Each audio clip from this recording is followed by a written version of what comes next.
नमस्कार, मी शिवानी. पुणे प्राईम न्यूजमध्ये आपलं स्वागत.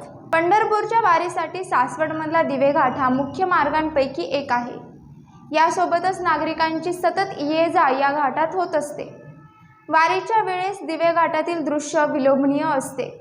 मात्र दिवेघाटातील सुंदर रस्ते आता कचऱ्यात बदललेत. या रस्त्यावर घाणीचं साम्राज्य निर्माण झाल्याचं सध्या पाहायला मिळतंय. रस्त्याच्या कडेला मोठ्या प्रमाणात कचरा दिसत असल्याचा व्हिडिओ सध्या सोशल मीडियावर व्हायरल होतोय. कचरा टाकणाऱ्यांवरती प्रशासनाने गुन्हा दाखल करावा अशी मागणी नागरिकांनी केली आहे. कात्रज घाटात नाही का मध्ये नाही का ते रक्ताचे सॅम्पल सगळे हक्के पुण्याचे किंवा गोळा होतात ना, ते म्हटलं होतं सगळे आर्थिक कसलं डेंजर आहे. उद्या रोगराईचं हे होऊ शकते.